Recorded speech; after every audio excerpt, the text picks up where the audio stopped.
आर्यपुत्र। क्या हुआ देवी?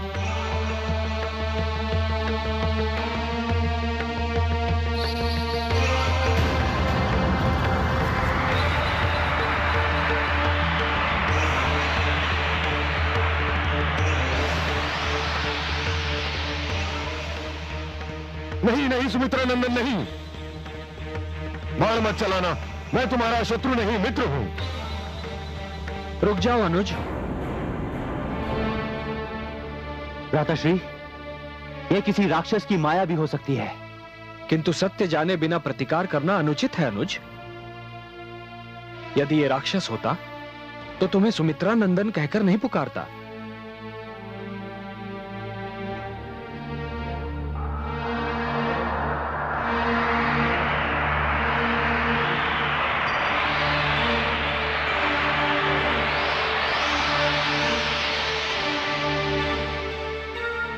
कौन है आप? आपका विशालकाय शरीर देखकर मेरी पत्नी जानकी तो अत्यंत भयभीत हो गई थी। मुझसे भयभीत होने की कोई आवश्यकता नहीं है। मैं आपके पिता श्री महाराज दशरथ का मित्र हूं।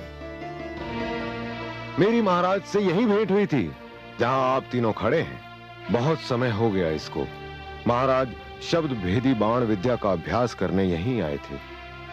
7 दिन की तपस्या के लिए महाराज दशरथ इसी स्थान पर ध्यान मग्न बैठे थे।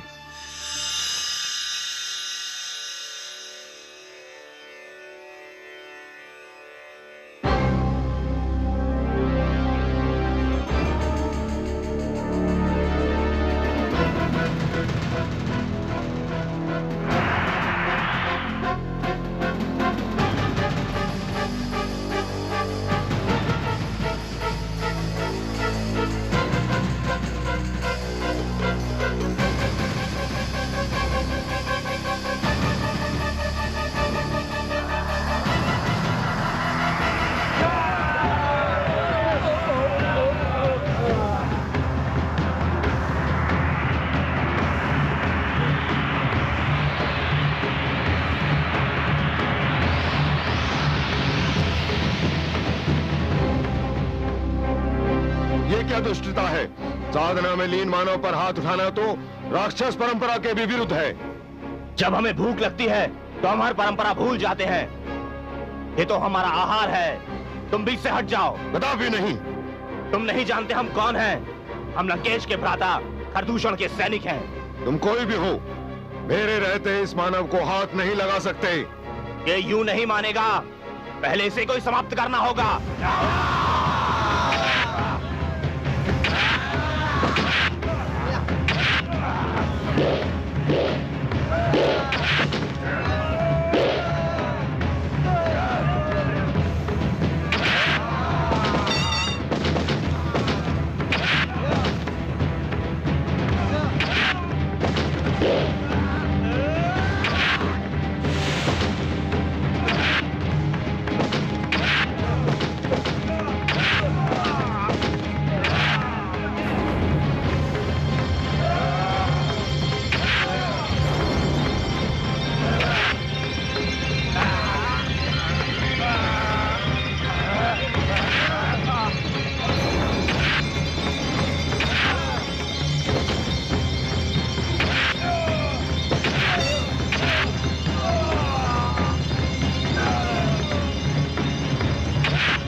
इतना विशाल पक्षी मैंने आज तक नहीं देखा। कौन है आप? और ये दुष्ट राक्षस आप पर आक्रमण क्यों कर रहे थे? मैं भगवान विष्णु के वाहन गरुड़ के भ्राता अरुण का पुत्र जटायु हूं। दुष्ट राक्षसों ने आपको तपस्या में लीन देखकर आप पर आक्रमण करना चाहा। ये मैं सहन न कर सका और मैंने इन्हें रोके रखा। धन्य है आप। अयोध्यापति दशरथ आपके प्रति अपना हार्दिक आभार प्रकट करता है। आप रघुवंशी सम्राट दशरथ हैं। आपके दर्शन करके तो मैं धन्य हो गया। मेरी मित्रता स्वीकार कीजिए। आपकी मित्रता स्वीकार करना तो मेरा सौभाग्य है।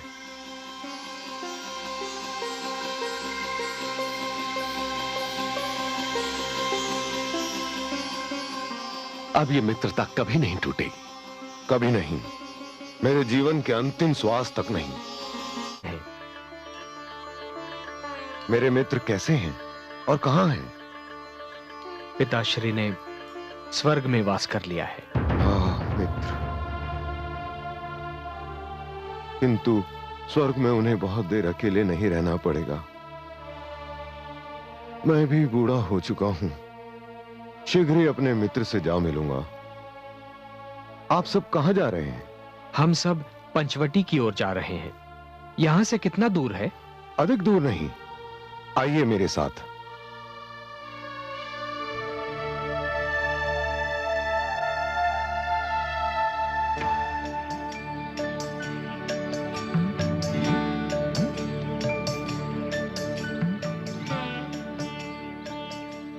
वट के इन 5 वृक्षों के एक ही स्थान पर होने के कारण इस स्थान को पंचवटी के नाम से पुकारा जाता है।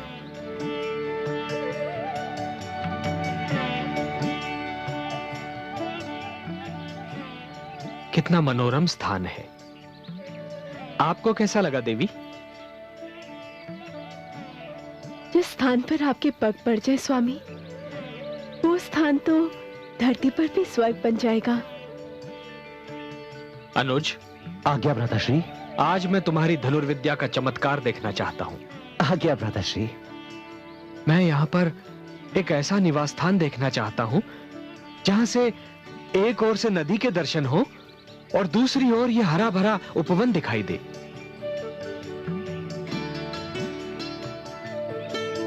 आपकी आज्ञा का पालन होगा भ्राताश्री।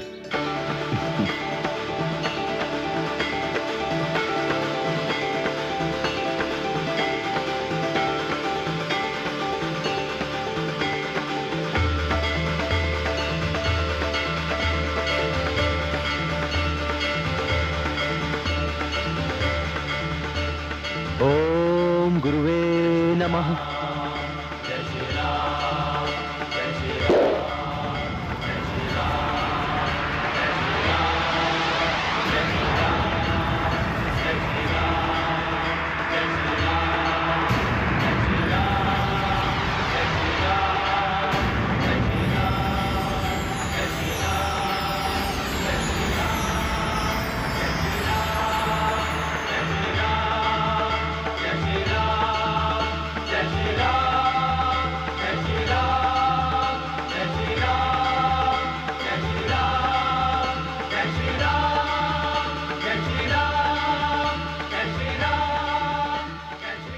सुंदर, अति सुंदर। अनुज, भ्राताश्री, ये सब गुरु विश्वामित्र का आशीर्वाद है। आपकी आज्ञा का पालन हुआ। चलिए अपने निवास स्थान में प्रवेश कीजिए। आइए। नहीं अनुज, निवास स्थान में प्रथम प्रवेश तो नारी का ही होना चाहिए, क्योंकि नारी घर की शोभा ही नहीं, लक्ष्मी भी होती है। और लक्ष्मी केवल धन की देवी नहीं, सुख शांति की देवी भी है। आइए देवी।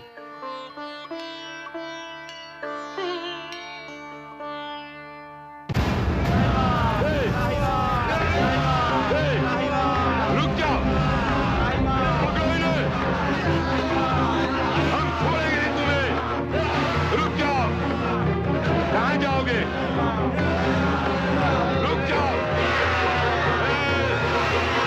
रुक जाओ, हम छोड़ेंगे तुम्हें।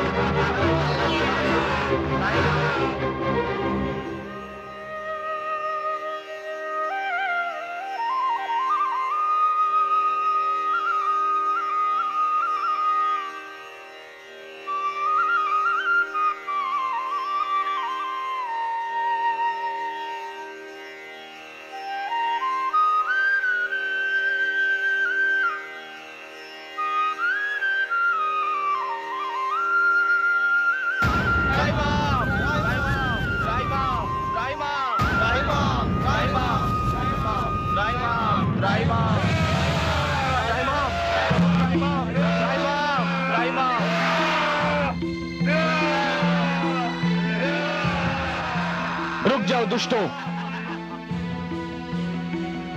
क्यों इन असहाय ऋषिगण को आतंकित कर रहे हो? ए मानव, तू नहीं जानता हम कौन है? हम रावण के भ्राता खर और दूषण के सेना नायक त्रिशरा है। इन ऋषियों को हमें दे दो। ये ऋषिगण मेरी शरण में आए हैं और मेरी शरण में आए हुए किसी व्यक्ति को कोई छू भी नहीं सकता। तुम सेना नायक त्रिशरा को ललकार रहे हो तो ये लो।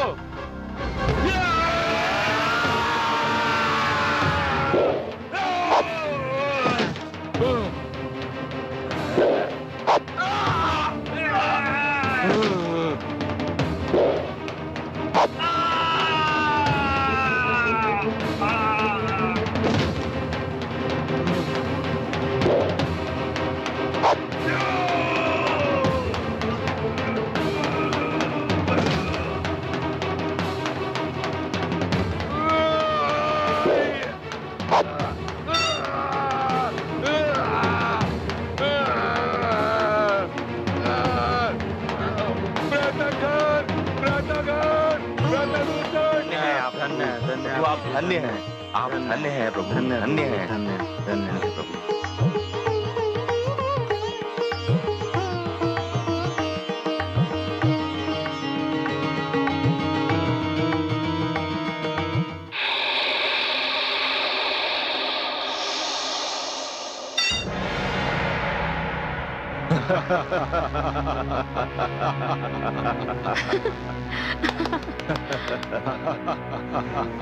बहन शूर्पणखा।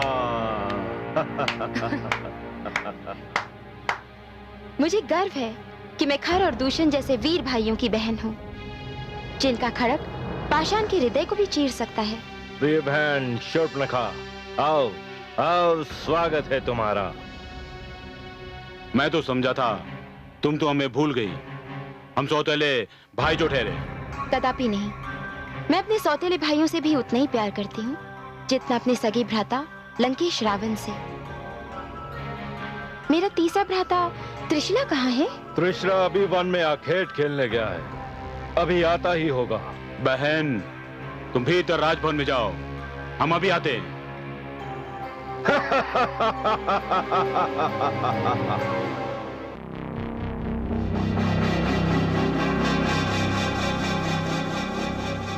व्रतखर, व्रतदूषण, व्रतखर, व्रतदूषण, व्रतखर, व्रतदूषण। बहन शूर्पणखा। क्या हुआ भ्राता त्रिशरा? तुम्हारी ये दशा किसने बनाई? क्या बताऊं बहन शूर्पणखा, ऋषियों को मारने गया था, पंचवटी में न जाने कहां से एक मानव आ गया जिसने मेरे सारे साथियों को मार डाला। मैं बड़ी कठिनाई से अपने प्राण बचाकर भाग पाया हूँ। मानव? देखने में तो मानव ही लगता है, किंतु महावीर लगता है। अपार शक्ति है उसमें, लगता है सारे संसार में उसे कोई हरा नहीं सकता। मुझे विश्वास नहीं होता। पर मुझे विश्वास है, मैं उसका सामना कर चुका हूँ। मेरे जैसा वीर उसे हरा नहीं सकता। लगता है उसे कोई हरा ही नहीं सकता। व्रतखर और दूषण के साथ मिलकर उस पर आक्रमण करने के अतिरिक्त और कोई उपाय समझ में नहीं आता। न जाने कौन है वो मानव।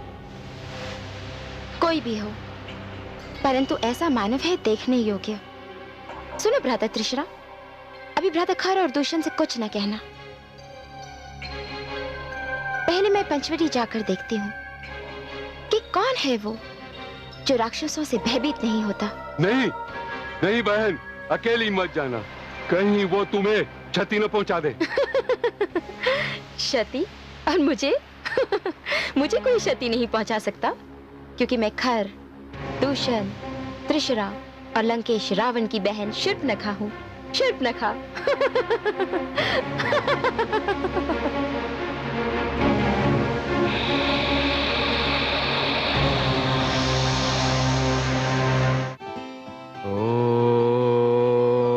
ओम सूर्याय नमः।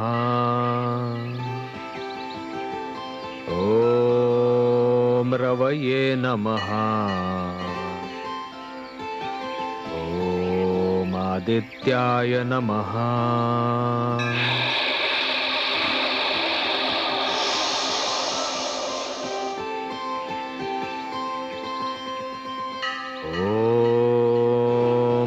भास्कराय नमः।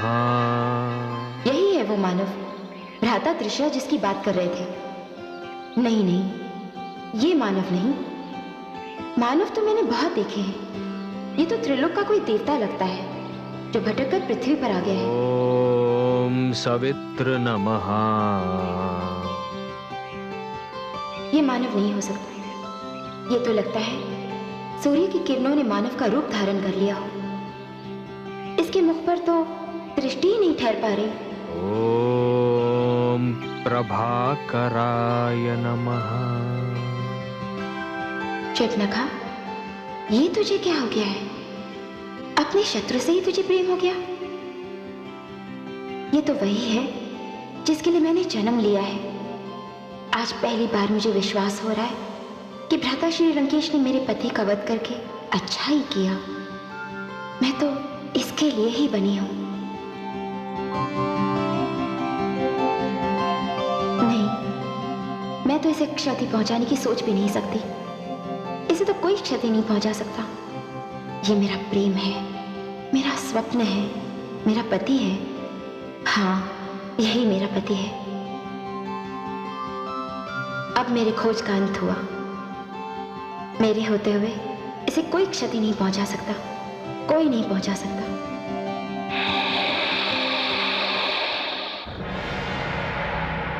यह जानते हुए भी कि वह मानव हमारे कई राक्षसों का वध कर चुका है, तुमने बहन शूर्पणखा को वहां अकेले जाने ही क्यों दिया?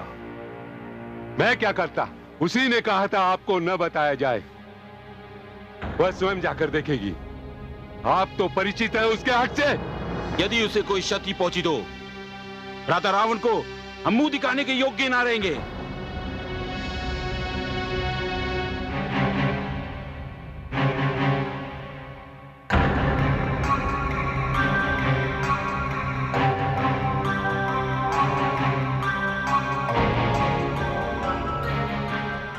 बहन शूर्पणखा, कहां खोई भी हो तुम? उस मानव ने तुम्हें किसी प्रकार की कोई क्षति तो नहीं पहुंचाई? क्षति? हाँ, पहुंचाई है। घायल कर दिया है उसने मुझे। घायल कर दिया? किसी प्रकार का कोई घाव नहीं दिख रहा और तुम कहती हो तुम्हें घायल कर दिया? दिखाई नहीं देगा।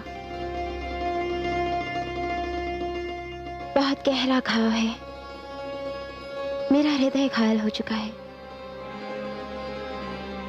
क्या कह रही हो बहन? हमें कुछ समझ में नहीं आ रहा। तुम्हें घायल करने का उस मानव को हम कठोर दंड देंगे। नहीं, कदापि नहीं। उसे क्षति पहुंचाने का ध्यान अपने मन में भी न लाना। परंतु क्यों? क्योंकि उसने अपनी पौरुष और सुंदरता से मुझे घायल किया है। उसकी एक झलक ने मेरे जीवन का सूनापन दूर किया है। उसे देखते ही मैं उस पर मोहित हो गई। राक्षसी, और वो एक तुच्छ मानव पर मोहित हो गई। हम राक्षस मानवों से श्रेष्ठ हैं। हमें इस प्रकार उनकी प्रशंसा करना शोभा नहीं देता बहन। भ्राता रावण सुनेंगे तो क्रोध से पागल हो जाएंगे। मुझे मेरे प्रिय भ्राता रावण ने वचन दिया है कि जिसे भी मैं अपने पति के रूप में चुनूंगी उसे वे सहर्ष स्वीकार करेंगे। तुम लोग चिंता मत करो। मुझे बस इतना ही जानना है कि उसने मुझे तो मोहित कर दिया, परंतु मैं उसे मोहित कैसे करूंगी? और ये मैं जानकर ही रहूंगी। बहन,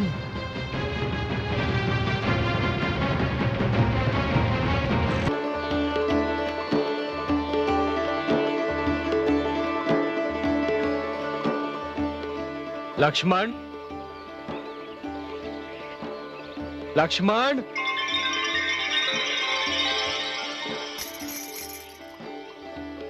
अनुज,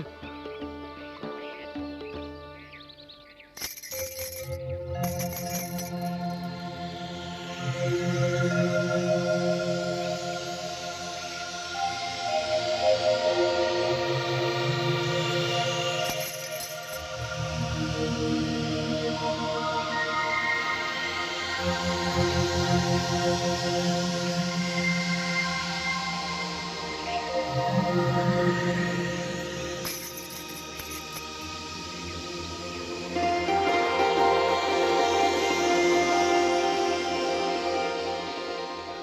मानव, मैंने जीवन में तुम जैसा दूसरा मानव नहीं देखा। अवश्य ही मानवों में तुम श्रेष्ठ हो। कौन हो तुम?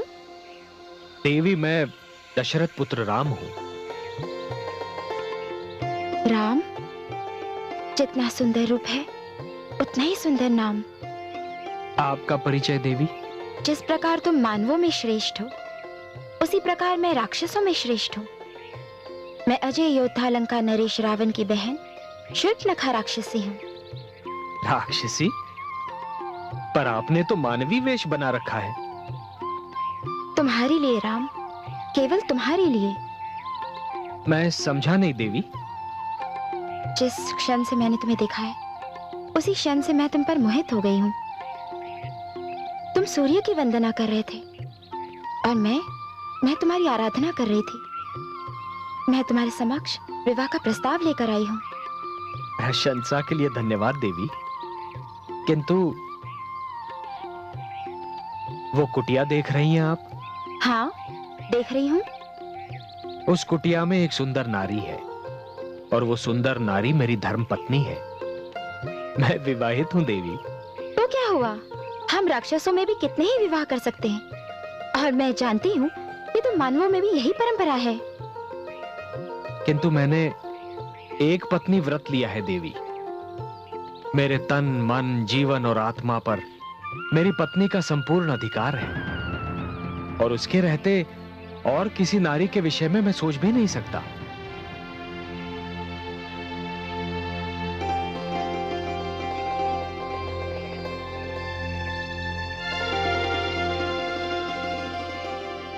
ये कौन है? ये मेरा अनुज लक्ष्मण है। तुम्हारा ध्यान मन से निकालना बहुत कठिन है, पर ये भी तो रूपवान है। यदि तुम मुझसे विवाह नहीं कर सकते, तो ये तो कर सकता है। आप ही पूछकर देखिए ना देवी।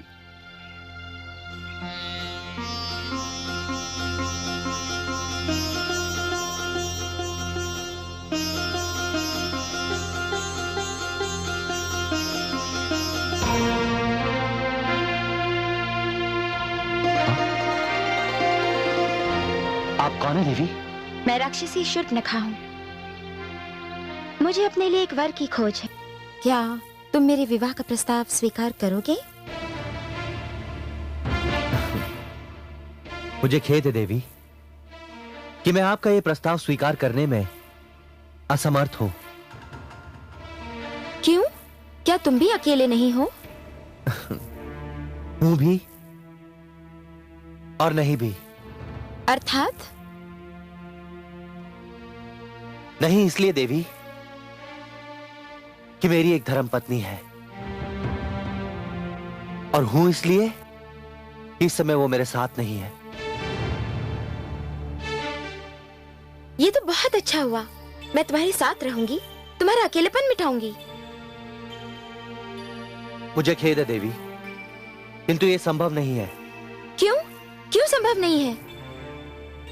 वो इसलिए कि मैं यहां अपने भ्राताश्री का सेवक बनकर आया हूं, और एक सेवक को यह अधिकार नहीं है कि वो अपने अतिरिक्त एक और सेविका का बोझ अपने स्वामी के कंधों पर डाले।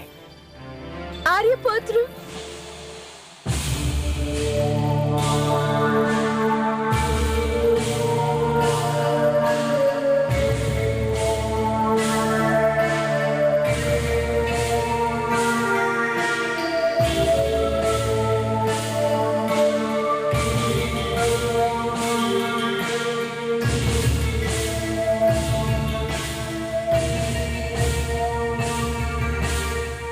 तो समझी थी कि इसकी पत्नी कोई साधारण नारी होगी, परंतु ये तो अत्यंत सुंदर मानवी है।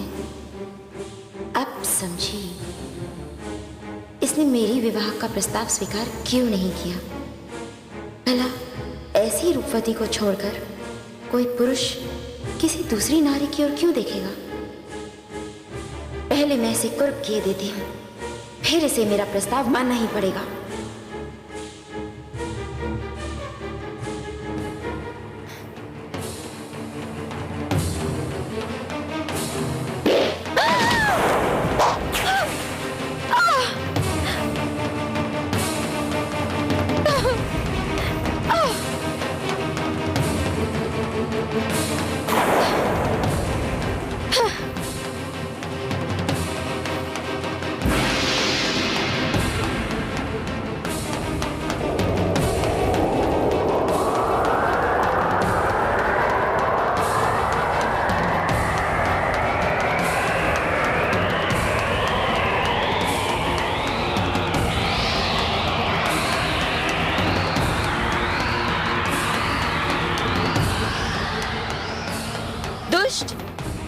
क्या किया तूने? मेरी नाक काट दी, मुझे कुरूप बना दिया। ये देख,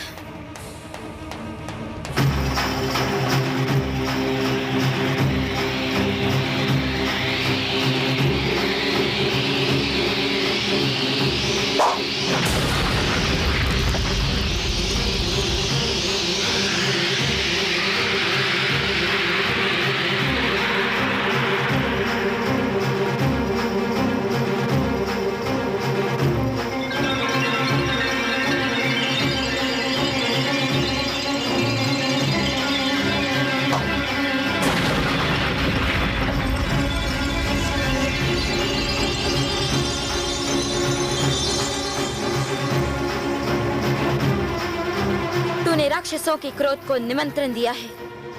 मैं अपने भ्राता खर, दूषण, त्रिशरा तीनों को लेकर आती हूँ। वे तुम दोनों का वध कर देंगे और राम को मेरा होना होगा, मेरा होना होगा।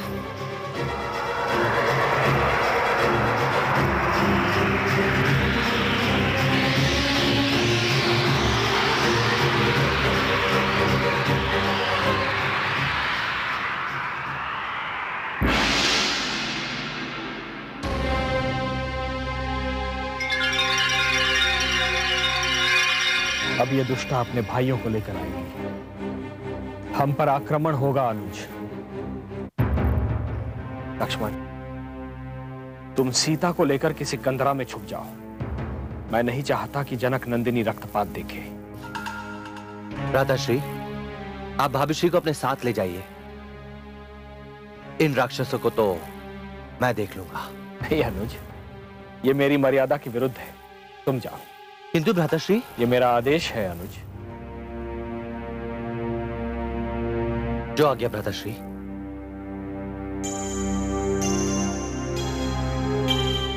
आइए भाभीश्री।